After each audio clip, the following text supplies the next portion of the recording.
Together, the hole in our public finances this year, which recurs every year, the compensation schemes that they did not fund, and their failure to assess the scale of the challenges facing our public services means that this budget raises taxes by £40 billion. A shocking development is sending shockwaves through Westminster, and it spells serious trouble for Chancellor Rachel Reeves. Hours ago, explosive new figures dropped, confirming the UK economy is in far more danger than anyone dared to admit. Growth has stalled, businesses are panicking, and speculation of a looming recession is rattling the markets. Reeves's much-hyped fiscal plan is now under the microscope, and her fragile credibility hangs by a thread. So what exactly happened? And how dire could things get for the Chancellor who promised to fix it all?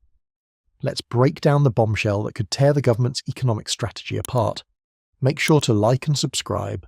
Of course, I'm always going to be asking, am I doing the right thing? Am I doing the right thing on tax and spending and borrowing? Am I getting that balance right? Underlying this crisis are a set of contentious policies, including changes to disability benefits and the international aid budget that have left many wondering whether Reeves really reflects Labour's ideals. As her most recent interview shows, she too recognises the necessity of difficult choices. Critics counter that her policies are alienating her own cabinet colleagues, limiting development and harming the vulnerable, to the extent some question if her days in the Chancellor's seat are countable. Here is a thorough examination of the developing tensions and the main causes aggravating her critics. So what are you? I guess what I'm getting at, are you going to try it? You've got this problem. You've got a squeeze on the public finances. You're going to find that through savings in government spending rather than tax rises. Is that where we're going? In the budget, we obviously did increase taxes. Yeah. We increased national insurance contributions on businesses. Cabinet backlash, an extraordinary sign of growing concern.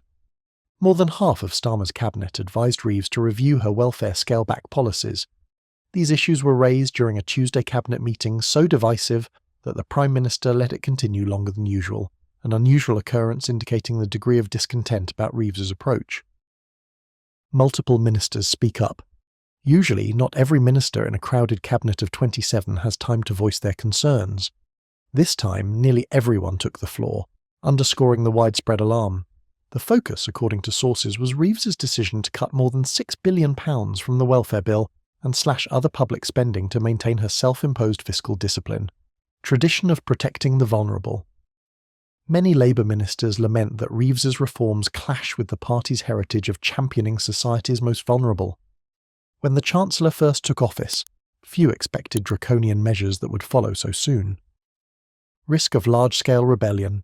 Insiders hint that Reeves is on resignation watch, with some MPs warning that more departures could follow if she doesn't soften her stance. Paralleling the abrupt exit of Annalise Dodds, who quit over the aid budget cut. Simply said, the conflict is so strong that even Prime Minister Keir Starmer finds impossible to ignore. Although he might have wanted to appease nervous backbenchers, the almost uniform outrage among his ministers points to a more serious crisis that would endanger Reeves's Chancellor tenure. Reeves's self-imposed fiscal rules, a straitjacket. The nuts and bolts of this is you've got to find billions in savings, haven't you, to meet your fiscal rules? You've got to have billions of savings. I'm not going. The Office of Budget Responsibility is still working through that process of providing a forecast. I'm not going to provide a running commentary on it, but the reason we need to reform our welfare system is that it is letting taxpayers, the economy, and welfare recipients down. The book emphasises Reeves's tightrope performance.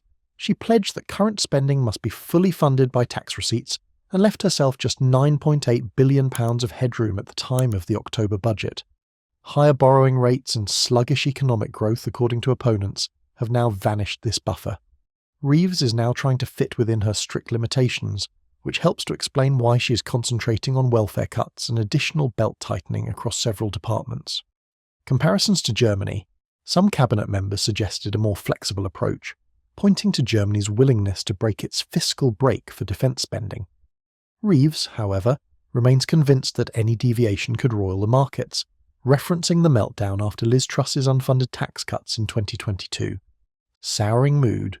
Ministers from Justice, Environment, and other underfunded departments fret they'll have to slash spending by as much as 11%, a scenario that mirrors the painful austerity years of George Osborne.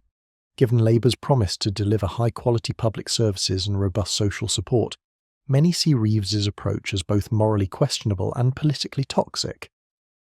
This conflict over financial policies fits very well the irritation shown in her most recent interview, when Reeves regularly supports her position by referencing the need for stability.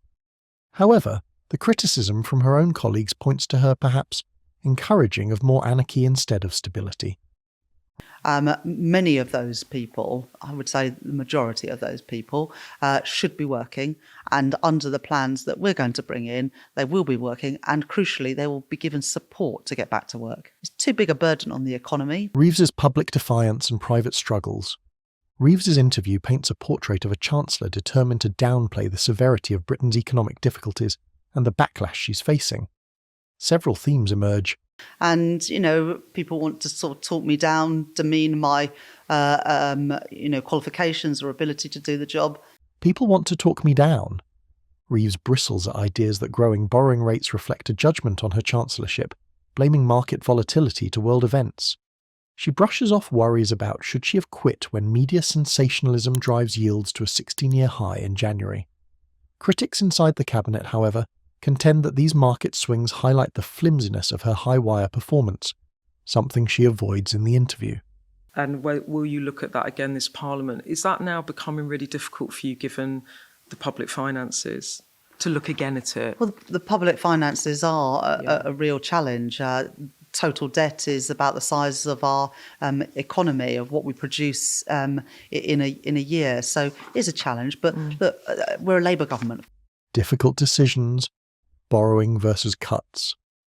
Reeves is asked by the interviewer about the defence expenditure announcement made by Starmer, which compelled her to support a significant rise in the military budget by cutting overseas aid. Reeves says she and Starmer work effortlessly, but she notes that you can't just borrow to fund something like that, underlining her will to keep public finances under close control. Critics claim the severe cuts that so many Labour members object to are resulting from her drive to keep her fiscal standards at any costs. Can you just tell everyone what it is and why you're in a bit of a pickle about it vis-à-vis your own borrowing rules? The Office for Budget Responsibility does a forecast twice a year on the economy and also on the public finances. I made a commitment, we made a commitment in our manifesto to have one major fiscal event a year. So unlike the previous government, we're not going to have another budget in the spring. We only just had one in. The spring statement pickle. Reeves admits a perilous situation. The Office for Budget Responsibility, OBR, might confirm a smaller economic prognosis, which would force her to find billions in savings to stay under her self-imposed limit. She underlines throughout the interview her inclination to cut down on welfare-related expenditure rather than impose significant taxes like as income tax or VAT. That position irritates many party members under a Labour Chancellor who feel more progressive tax policies will spare the needy from suffering the most from austerity. Welfare cuts, a direct challenge to Labour's identity. And also we've got to reform our welfare system, because at the moment it's letting down taxpayers because it's costing too much. It's letting down our economy because there's too many people trapped on out-of-work benefits, and it's letting down the people who are recipients of benefits. According to the paper, Reeves is accelerating welfare cuts, most famously making it more difficult to qualify for personal independence payments. A few in the cabinet wonder whether she's neglecting the fundamental values of the party. Critics argue that Reeves's actions undermine Labour's long-standing dedication to safeguard disabled people. Advocates of Reeves claim his policies target a benefit that is inflating unsustainably. Personal independence payments, PIP. Costs have more than doubled in 5 years, projected to nearly double again. Reeves sees taming these costs as essential to balance the books, but for many in Labour, slashing disability support is an unconscionable line to cross. MPs, speaking out, lawmakers like Nadia Whittome and Brian Leishman have gone public, calling the move badly wrong and a basic lack of humanity. The fury is widespread enough that Starmer's office is working overtime to placate uneasy backbenchers with last-minute changes, such as topping up payments for long-term disabled people who cannot work. Even so, the fact that Reeves is entertaining these cuts in the first place has ignited an internal rebellion reminiscent of earlier Tory austerity battles. These significant divisions draw attention to Reeves's delicate situation. Some party leaders who doubt whether she's really suited to be Labour's Chancellor view her relentless commitment to deficit control as too cold-blooded. Of course we want to reduce child poverty. But final thing, welfare cuts, foreign aid budget cuts, it's unpopular, isn't it? I mean, are you accepting that you're going to have another run of being a pretty unpopular woman? Mounting doubts about Reeves's future, every discussion on these budget cuts revolves on the idea that Rachel Reeves's time is up. Some officials told the media they are on resignation watch should Reeves proceed with harsh welfare reforms. The paper claims that ministers exited the cabinet meeting complaining about the challenge of selling such austere policies to local party activists and a public that expects Labour to defend the weak. Reeves wonders at one point in her interview about how people are always looking for gotcha moments, citing front-page stories that overhype brief changes in the market. But the fury whirling inside the cabinet is over a basic policy direction many believe to be incompatible with Labour's identity, not about transitory headlines. The Chancellor's frequent excuse that we must fix the broken welfare system provides minimal solace to MPs who feel she is compromising the core values guiding Labour government, clashing with Starmer's promises. Although the paper mostly centres on Reeves, readers point out that Prime Minister Keir Starmer is scarcely absolved. Having campaigned on pledges to revive public services, both Starmer and Reeves now battle to balance that promise with significant expenditure cuts. Presumably to let his ministers vent, the Prime Minister allowed the cabinet meeting on Tuesday run late. Still, where does he stand? Aid budget cuts. The government recently slashed international development spending to help fund a defence increase. According to the interview, Reeves explained that the world has changed, and you can't just borrow to fund something like that. Yet many in Labour and the public are aghast that cuts to the Global South's most vulnerable came so easily. A fiery double act or tense alliance. Reeves claims she and Starmer share a partnership, but insiders suggest tension behind the scenes. The Prime Minister must also worry about his re-election prospects in 2029 if Reeves's austerity alienates the party base. Starmer's situation is unpleasant. Either follow Reeves and risk losing support from within the party, or challenge his own Chancellor's strategy, which would scare investors and cause more upheaval. He is currently leaning more towards loyalty. Yet, should backbench dissent develop, that loyalty might break. Searching for an exit. Tax hikes or borrowing. Interviewer questions in Reeves's hint at clear alternatives. Why not increase the top income tax rate or allow greater borrowing, especially for major expenditures like defence? Reeves is adamant she won't back down on Labour's election vow not to raise VRC, national insurance or income tax. She also emphasises that stability is essential, citing the terrible fallout from Liz Truss's underfunded tax cuts. Some cabinet ministers, however, murmur that they signed up for something else than Osborne-style austerity. They saw Germany's strategy, funding rearmaments outside of budgetary constraints, as evidence the UK might use more creative accounting while still maintaining investor confidence. Critics of Reeves contend she violates Labour's working-class heritage and is blindly devoted to a limited sense of financial discipline that underfevers vital services. The next flashpoint. Delayed announcements and the spring statement. Seeking mitigating measures, the administration is postponing its official welfare reform announcement by 1 week, according to the newspaper.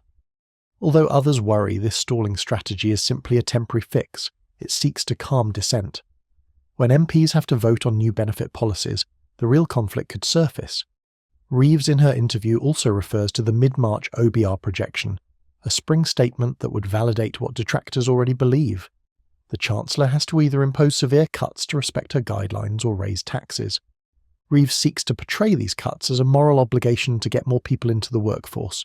1 million young people not in employment or training, for example. For Labour MPs who view it as scapegoating the underprivileged rather than a sophisticated strategy to generate employment, that argument falls short. Should the final package be as severe as reported, it may set off a parliamentary uprising reminiscent of the Tory collapse around austerity votes and Brexit. Public perception. A pretty unpopular woman. Reeves notes at the conclusion of her interview that by advocating strict policies, she would come to be a pretty unpopular woman in this country. She dismisses it pragmatically, arguing she's doing the right thing for our country. However, the specifics of the report imply that disfavour penetrates her own ranks, something far more harmful than just poor news. Voters who hoped a Labour government would undo years of austerity are now witnessing a fresh round of social welfare cuts. Rebranding them as reforms may not be enough when families lose benefits or encounter fresh challenges to qualify for disability aid. The Chancellor's political brand, once built around competence and empathy, risks sliding into the same dreaded label pinned on Osborne, the face of harsh austerity. Although she can criticise the media for not stressing her achievements, cabinet ministers and backbenchers both perceive the more important problem. Her policies compromise Labour's moral foundation. Can Reeves survive the storm? Given the strength of her detractors, some question Reeves would withstand until the next election. If Labour continues with cuts that compromise the party's social democratic principles, there may be a revolt from within. Yet the Chancellor remains steadfast in defending her approach, suggesting she intends to outlast any political storms. Starmer's calculus. Will the Prime Minister stand by Reeves if the cabinet meltdown escalates? Doing so could bolster market confidence but alienate the party base, thereby weakening Starmer's hold on power. Replacing her might temporarily appease rebellious MPs but spook investors who see abrupt U-turns on fiscal policy as risky. Public patience. Wearing thin, with rising costs, tax hikes on businesses, and repeated hits to foreign aid and welfare, the electorate grows sceptical of Labour's intentions. Reeves leans on the argument that growth is the missing ingredient, insisting the cuts will enable the economy to flourish. However, for many struggling families, that outcome feels remote. The issue thus remains: is Rachel Reeves the anchor pulling the party into a morass of unpalatable cuts, or is she really the iron-willed reformer who will control the public finances and safeguard Labour's future? The chances of her keeping the Chancellorship unharmed become increasingly remote, as half the cabinet shows great discomfort and more MPs threaten to quit. Among hoopla and optimism for a more compassionate economic approach, Rachel Reeves assumed her position as Chancellor of the Exchequer. Barely 8 months later, she's preparing for a full-on cabinet mutiny over welfare cuts, battered by critics claiming she's straying from the party's fundamental goals. The most recent disclosures, from the cabinet meeting and her own interview, highlight the challenges of balancing strict budgetary restrictions with Labour's promises to safeguard the disadvantaged. Her only personal defence is straightforward. First and most importantly is fiscal stability. To get more people back to work and lower rising expenses, she argues that drastic welfare measures are required. But half of the cabinet sees these cuts as an attack on Labour's basic values, a humiliation following equally unpopular policies like the raid on the aid budget and heavier taxes on companies. The part Keir Starmer plays in this drama is still essential. He is the one who let Reeves follow her rigorous financial guidelines, empowered her, and let these policies develop. Should the uprising get louder, he has to choose whether to firmly support his Chancellor or risk throwing her aside in an attempt to prevent a more general party implosion. For now, Reeves sticks to her stance, angrily asserting to do what's right for our country, even if that means confronting the wrath of her colleagues and maybe the voters who progressively doubt whether she should keep running. It's ultimately a high-stakes conflict. Should Reeves be able to gather sufficient support to forward her agenda, she would establish her reputation as a disciplined Chancellor. Rachel Reeves might, however, become a warning story of a Labour Chancellor who gambled on austerity and lost her place at the cabinet table should the growing opposition turn into outright revolt.